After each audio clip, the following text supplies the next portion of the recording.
to slow down. But in reality, some of the strongest investment outcomes are built in moments like these. While headlines focus on volatility, disciplined capital is leaning in. Welcome to our monthly series where we go beyond the headlines to unpack how capital is actually moving across the region. Today, we're focusing on investing through volatility, not just how to navigate uncertain markets, but how to identify where real opportunity exists. Joining us to lead this conversation is our founding partner, Shuruk, Shane Shin. Shane has been at the forefront of building multi strategy investment platforms across venture, credit, and late and pre IPO stages, and brings a very unique perspective on how investors should think about deploying capital in uncertain times. Shane, let's jump straight in. For investors and founders tuning in today who are navigating this environment, how do you think they should be thinking about the current market and where should they be focusing? First of all, Tico, Nada, thank you for having me and a real pleasure to meet you all. I hope you are all staying safe. I personally feel very safe in the Dubai, but I hope everyone and your family and loved ones have been staying healthy and safe and sound. So this question, Tico, there are multiple elements to it, but I always want to divide. There's a fundamentals like revenue cost side, and there's a fundraising aspect as a startup. So let's talk about one by one. On the fundamental side, first, if you are in B2C, particularly on certain sectors that touch hospitality, real estate, to a consumer element, it is absolutely right thing to be ultra conservative. I'm sure you have seen about 30 to 40% impact, if not more, and that is real. And let's assume that's gonna prolong. Why? We're still going through a little bit of uncertainty the next few weeks with all the US and the conflict. And also, we're going to see summer very soon. So consider the next 6 months, your B2C revenue might be substantially slowed down. If you're touching B2B, which Shuruk, we spend about 80% of our capital into B2B and about 20% into B2C. B2B, I think it's right thing to estimate your B2B clients are going to be far more conservative and slow down to make any big decisions. They're not going to be very excited to commit to CapEx spend or new software spend or new AI spend. So consider even the revenue will be slowed down. Hence, your cost, something you can control. Revenue you cannot control for the most part. But the B2C, B2B, the cost side you can control. There is you should really be lean about cost and make sure you can control your destiny for the next many months. I'm not talking about 6 months, we're talking about at least a year time frame. Lastly but not least, on the fundraising, we have already talked to all the regional investors and also international investors who are interested about the Middle East. It is unfortunately true that international investors' interest in the Middle East has substantially slowed down. So let's not bank on it. I always want to emphasize we as a founders, we need to have a strategy, not gamble. Gambling or relying on international capital, relying on fundraising is not a strategy. You need to have a strategy about your destiny, especially on the capital. Uh, Got it. And I think, Shane, one thing that I want to address, I think it's a question that founders might have as as they're currently raising, and I think it's a very common question that we've been receiving, um, uh, currently, is investors still actively deploying in such environments, and maybe from what you see in the market, can you see a meaningful pullback from investors' appetite today compared to maybe a couple of months ago? Yes, that's a great question, and I want to talk about one by one. First, let's define and actually go deep into what we define by the market. So I was really surprised by So many of my friends and partners around the globe actually still looping everything in the Middle East as just one country, one region. What we're here to tell you is Saudi, as you know, and UAE, Qatar, Egypt, Bahrain, Oman, Pakistan, every country is different. So we need to be experts on each country and I also have a customized strategy on each. For example, Shuru, we're actively still deploying in all markets, including the UAE, including Qatar, including Bahrain, of course, including Saudi. But we know Saudi, for example, has not been really affected by all this what's going on. Actually, surprisingly, we already saw data from our companies like Club, Tamara, and so like. Saudi actually is flourishing. Saudi is actually flourishing on domestic consumption and also even on B2B businesses. UAE, unfortunately, have been impacted. So we are still actively deploying, but finding the right opportunities that can withstand and actually kind of overcome this to be stronger player. Egypt, of course, has not been affected by this. We're continuing to deploy. Bahrain, Qatar, we're also looking for the best opportunities that can overcome this as a stronger moment. Shuruk, we have Mm, multiple funds. We have an early stage fund, pre-IPO fund, global AI fund. So from our global AI fund, for example, we think this is the moment to be investing actively in the US, actively into Korea. Why? They have not been affected, and you probably saw in their S&P 500, top companies in the US are only doing great. AI is creating only more efficiency. So we're actually doubling down on those. So in short, we are deploying capital. I know a lot of our regional peers are still deploying capital. So there's nothing for you to be, in my view, worried about from the regional peers, but the bar is high, and it is our job to convince them why we're the right company or the founder to receive your precious capital, because capital has always been precious and it will be even more precious. Thanks for this, Shane. I think my follow-up question on that matter is if this is a market where you can get opportunities, really good opportunities in, how should investors think about pacing and deploying in uncertain times or uncertain markets? Uh, is how does discipline actually look like in practice today? Yes.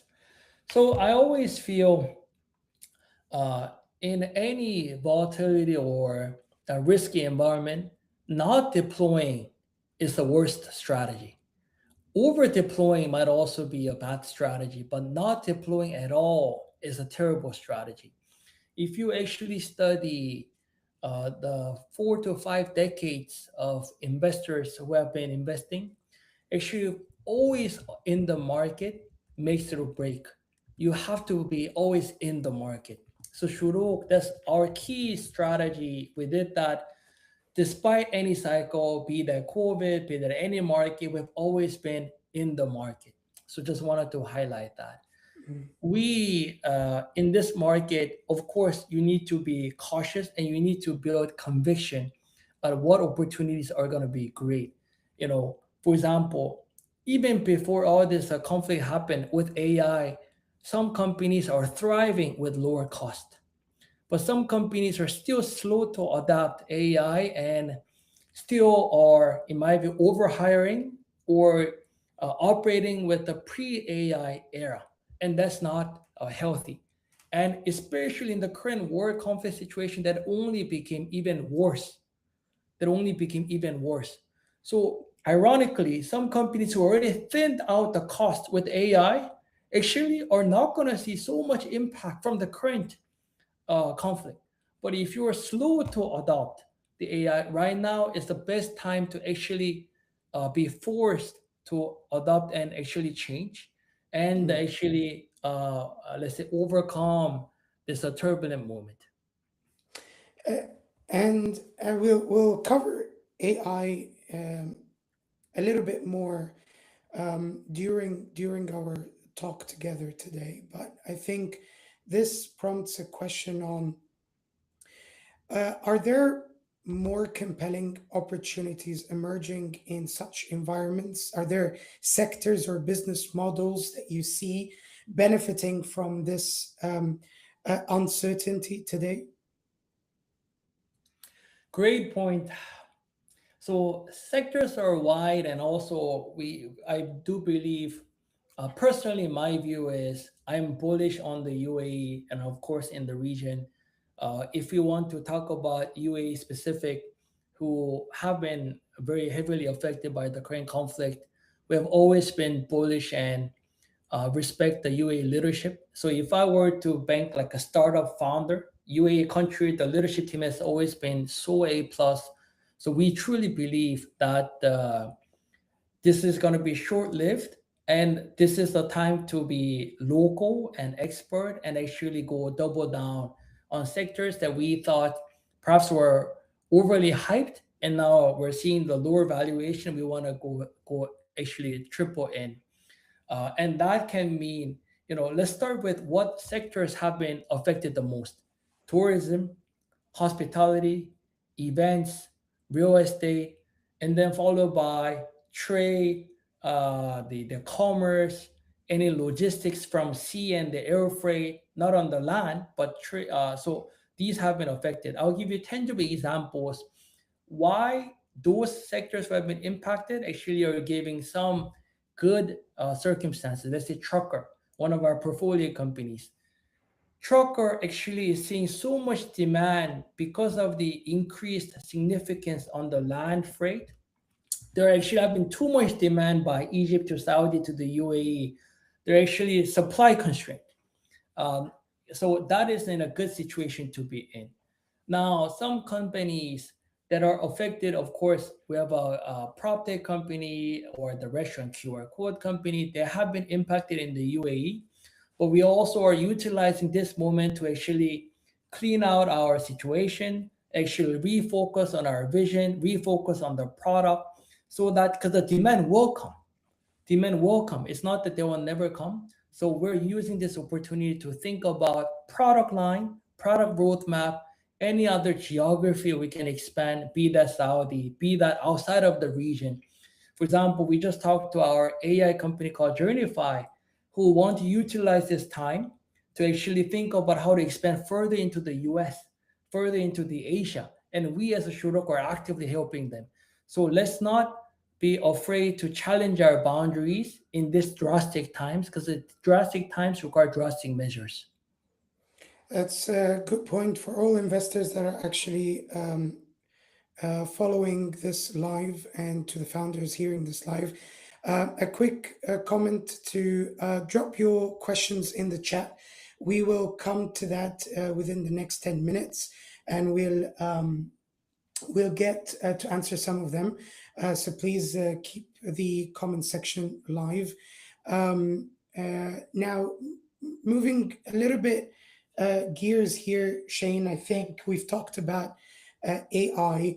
Do you believe, how should investors differentiate between long-term value and short-term hype, particularly in areas like AI, and particularly in sectors that actually do better during a crisis, but might not do as well afterwards, right? How do you differentiate? How do you invest in models that you believe can, or at least identify models that you believe can sustain and weather the storms short term, and give you value over the next 10, 15 years? Yes. So, look, uh, let me start from very different answers. So, with the current conflict, many sectors that have not been the biggest recipient of the capital are going to be more important. Security, for example, defense, for example, and AI that impacts security, defense, of course, also. These two sectors, if you follow like Magnus report or all the VC startup ecosystem funding, they've never even been top 10. But Mhm. now we are also getting requested by our AOPs and by the top down. Shurok, what do you guys do in defense? What do you guys do in actually security? And perhaps because I'm also Korean, I know UAE in Korea, for example, have been collaborating a lot on the defense system. So these are big industries. They've always been very big industries. And UAE, actually, whether you believe it or not, is one of the top spenders in the defense globally, you know. But surprisingly, we just didn't see enough startups, enough funding, or enough ecosystem. There's no ecosystem in a private market on these. Mm. But I am hoping with the unfortunate events like the current situation, we are going to see birth of amazing founders, amazing capital, and amazing ecosystem in defense, security, and so on. Not so. Yeah. Just wanted to highlight that. Now, we are quite bullish on what we call deep tech or defensible mode companies. And frankly, these companies always do show resilience with despite of all these. So if there was no competitive edge and you were relying on, let's say, someone else's spending or just a hype, these are the moments where all those hypes kind of disappear, and you do need to have a fundamentals or substance to your, let's say, technology. And again, if you don't have that yet, these are the moments to focus and actually build one again with AI or without AI. But these are the ways where now with AI, your really cost of production has really substantially decreased. You know, Mm. and how can I Yeah. verify that? Now, Tico, you know this. In the past, when the founder were telling me, Shin, I want to expand to the US, we really had to be thoughtful on the go-to-market strategy and capital fundraising strategy. US was so expensive compared to here, which is still expensive compared to many other parts. True. But to expand to the US, we needed to raise $50 million. But now, Tico, with AI, that has fundamentally changed, meaning that with AI, global market has been your actually addressable market. I don't need to raise $50 million just to expand to the US anymore. Why? Because my product suite I can actually develop here and go to market strategy for the US. As long as you have a vision, and our portfolio companies are doing exactly that. OpenCX founders are from Jordan, based in Jordan, but we have been serving US and Europe clients from the beginning. From the Yeah. beginning. I Yeah. don't need to serve Saudi, UAE, Jordan customers from the beginning in the like in the past. So now, if you adopt that approach, product first approach, and market is global, then we really can see 10 billion, $20 billion companies from the region. You know, we don't have to be constrained by the market size of the Middle East. And why? That used to be defined by number of population, spending, True. but now completely changed. So Mm. this is actually a very interesting moment that defeats how we started this live podcast was turbulence in the Middle East. But actually, if you think about, I am targeting global from the first place. Actually, what's happening here is only just happening physically, but actually shouldn't affect us too much because we're a Yeah. global company to begin with. You know, and if you further advance that thought, that's what makes US so great. They always target global market from the beginning. So now if I were to summarize what I'm saying, yes, region is affecting us, but these are the moments with the technology, also with the circumstances, is going to encourage us to go outside of the sweet spot, and we can actually do it, and we can have a strategy around that. We will. I want to tap into your experience as somebody who's overseeing a multi-strategy investment firm, right? And your eyes get to see deals across venture, credit, and late stages as well. From an investor standpoint, how did, if at all, capital allocation shifted across these strategies? Have you seen a strategy that becomes more effective during, let's say, crises like the one we're in today?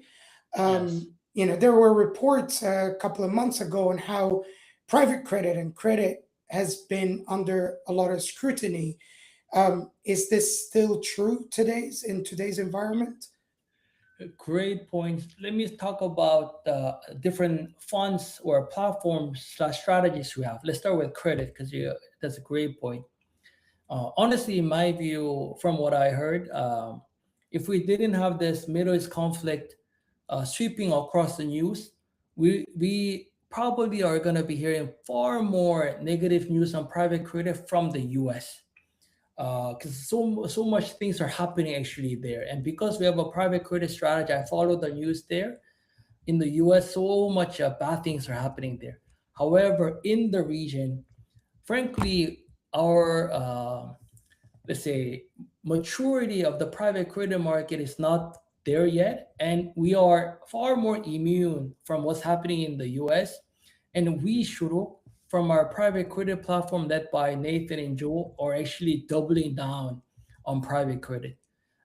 We think best companies in the Middle East who actually cannot get access to equity capital because of what's happening, who never really got too much access to bank capital. These are the moments to lend to strong, solid SMEs or MSMEs and actually help them scale. Mm, So our private credit, you're gonna soon see our announcement. I mean, Tico, now that you guys yeah, know it, but the audience here is gonna soon see our announcement on our new investment. We're yeah, excited to announce that we are actually seeing huge deal flow on our private credit, and there are true, good, strong companies. So we are active there. true. On our early stage fund, for to recap to everyone, our early stage fund strategy is we want to invest in the GCC plus Jordan, Egypt, Pakistan from pre-seed up to Series A, and we have always been active, and we are continuing to be active. Yes, we spend a lot of time for Saudi because that's just the largest and the deepest market. And you might have seen our latest investments like CQR, which is cybersecurity deep tech, OpenCX, the AI company, Journify AI company. We also are aggressively investing into UAE, Egypt, all these companies, and nothing has stopped. So no change there. Mm, In our pre-IPO fund, that's our latest platform that we just announced to the world. We're closing our first deal already. As soon as we announced it, we're quite confident on that investment, and we are also seeing huge flurry of pre-IPO opportunities that we invest, and we're going to take them either to public or to M&A to global private equity and strategic players. So in short, we're very active. Nothing has changed. But frankly, Shuro, whenever situations happen like this, we just put our heads down and focus on execution. So that's what we have always done, and we'll continue to do so. yeah.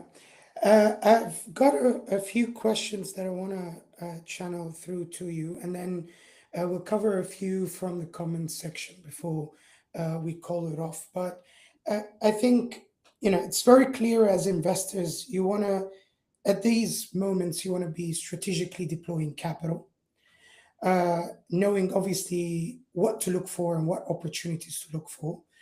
But then, as founders, I think the narrative becomes, what, one, you've answered the question that investors like us are deploying today. So that did not necessarily stop us. But from a founder's perspective, how should I be thinking about fundraising in today's market? And most importantly, what is the hat investors are putting on today when it comes to valuations, right? What should I be expecting as a founder? Yes. There's always a tricky question because every company, every sector, but also every founder is different. But I do think it's fair to say you should be conservative on the fundraising, meaning that it's going to be more difficult. And I can talk to you why. If you look at the last few years, our region has been growing fast, also due to international capital has been coming into our region. But as soon as this happened, I did talk to a lot of them, and this geopolitical risk is a significant risk to most, if not all, international capital, and they have slowed down. So good 30 to 40% of the capital pool, at least for the next 6 months, kind of disappeared. So now you need to go to local VCs, family offices, or strategic corporates. And of course, they have slowed down, not because they want to stop, but they just want to get clarity on what's going on. As an Mm, investor, I always say uncertainty is our biggest fear. It's not about the bad situation. Bad situation, as long as I'm clear about the bad situation, we're still fine. But what we cannot really take the risk is uncertainty on the outlook.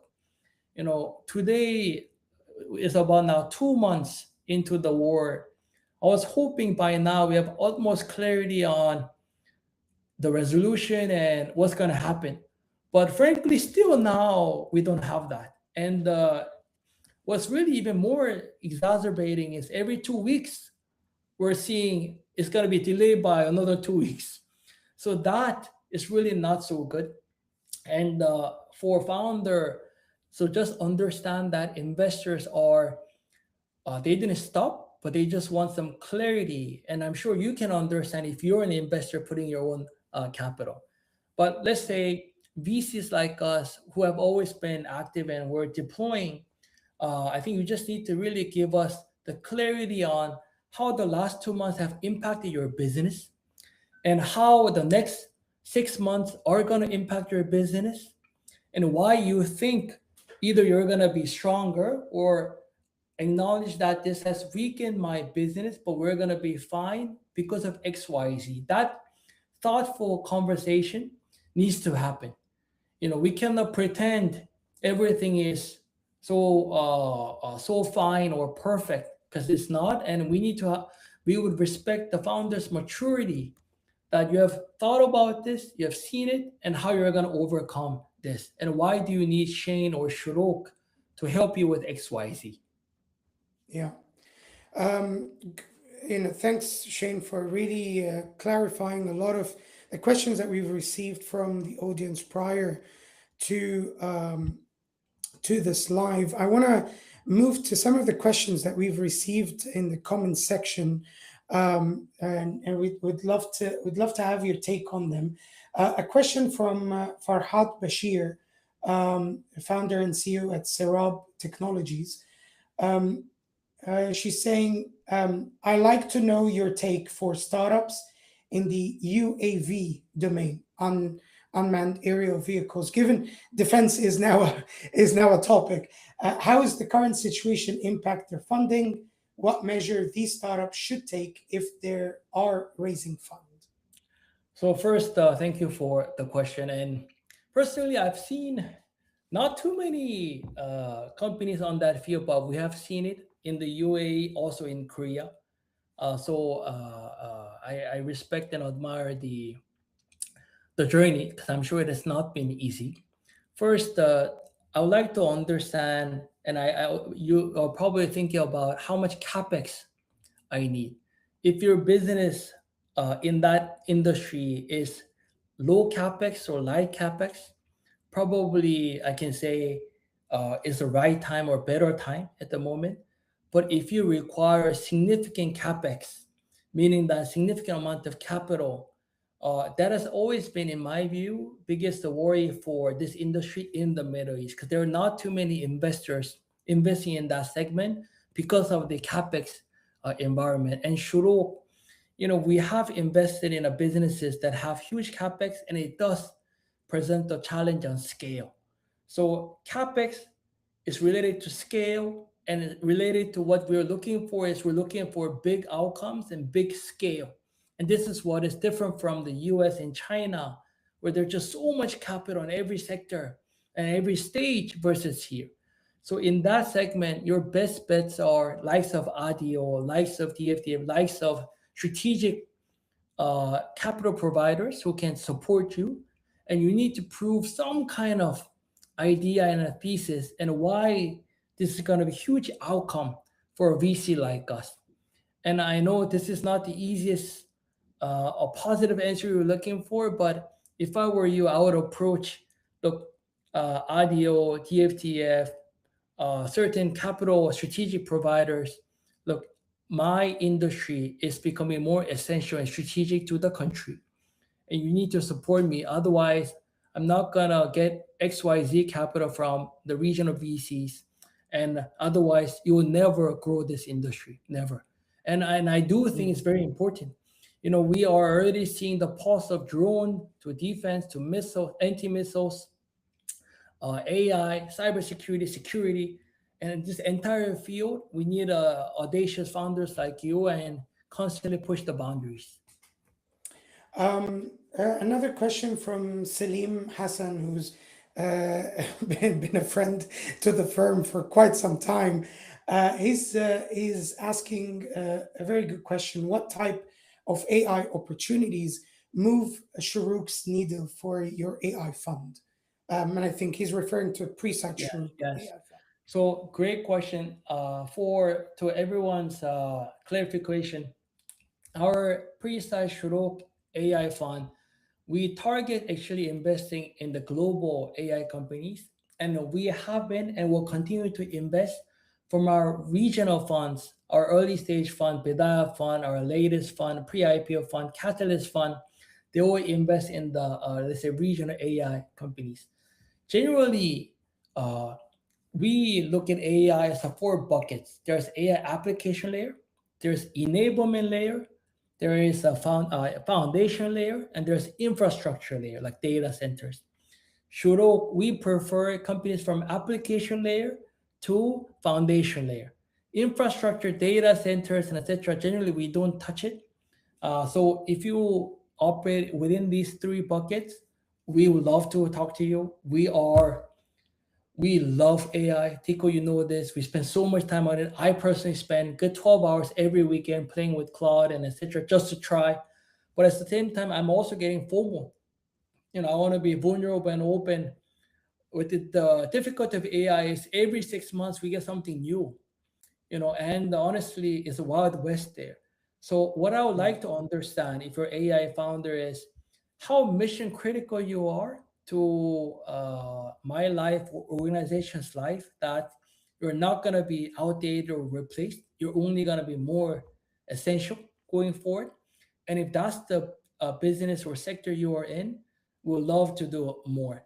We have been working with our portfolio founders day and night to be AI native and to integrate AI in everything.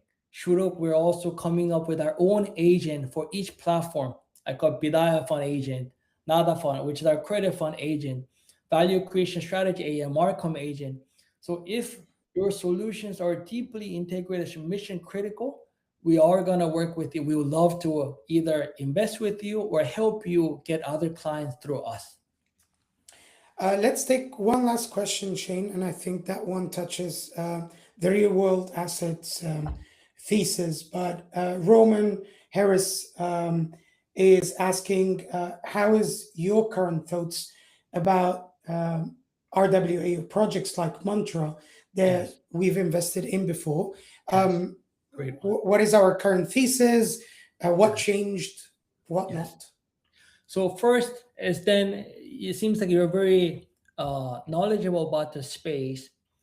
We all follow what's happening on blockchain, right? The last 6 to 7 months, blockchain industry has been having a difficult times. We can see that from the Bitcoin, at least today or the last 2 days, it kind of increased back to 73 to 75, but it has been very, very difficult. And when Bitcoin and Ether prices are that low, the entire industry on the blockchain has been kind of suppressed. But quick answer I can give you, we love the thesis on RWA. We're still very bullish on it. We have been finding companies and building positions here and there. And when you see the likes of BlackRock still saying and going doubling down, you're seeing more institutions in the US are actually adopting RWA thesis. And yes, there's again uncertainty on the Clarity Act, Genius Act. There's a lot of things going on there. However, we are bullish and we are looking for technology layer, mid layer, infrastructure layer to enable the RWA. Dubai, Abu Dhabi have been front runners on this, and I believe we continue to be. It is true that with the war with AI, the focus on RWA has been much less, just because there is a larger revolution that we need to be a part of, and we only have limited bandwidth and limited capital to have our positions on everything. So because of that, it seems to be less focused, but we're still bullish. And I believe if you're a great company, right now it's time to come in. I love that. It's a perfect way to end this. Um, Last words, Shane, as an advice you would give to investors and founders today navigating this environment. What would Yeah. it be? Yes. Look, humans, and this also speaks to me and Shuruk, who try our best of the best to be disciplined, right? I say that we're like 10 times a day. Uh, these shocks are good reminders for us that at the end, we need to build businesses that are durable and compounding in nature. And if we're focused on a long term and compounding and durable nature, these challenges are actually good times to double down on our key focus areas. If we had so much, for lack of a better word, extravagant fat in our business, these are the times to read out. And thankfully, we also have revolution like AI coming to us. It is a good time and almost an essential time to really relook at our business and see what is essential and what is not essential. And most of the things that we thought are essential are not essential. So let's read this out and we are going to be stronger. Remember, when COVID first happened, yes, before the tech became boom, we were worried. We were worried. But Middle East turned out to be some of the biggest recipient and growth drivers after the COVID. And I really think that was not luck by coincidence. That was designed by the leadership team, by the hustle we're building. All of us are working. Let's continue to put our heads down and focus on execution, focus on our core priorities, and we will be stronger. We are here to do business. We want to work with you. We are active, and we actually want to continue to show strength more from this. Thank you so much, Shane. That's all we've got for you today. Shane, really thank you for stripping away the noise and giving us a clear eyed look at what it actually takes to invest when the ground is shifting, I would say. To our audience, the message is clear. Uncertainty isn't a reason to wait, it's a reason to invest strategically where it really matters. If you missed any parts of this session, the full replay will be available immediately on our LinkedIn and YouTube channels. We'll also be sharing a summary of Shane's key takeaways for everyone to read, and for them to understand how to invest through volatility on our website. Visit shuruk.com later this week and you'll find them. Thank you for joining us on our monthly series. We'll be back next month with more real world playbooks for the regional ecosystem. Until then, keep building, stay resilient, and we'll see you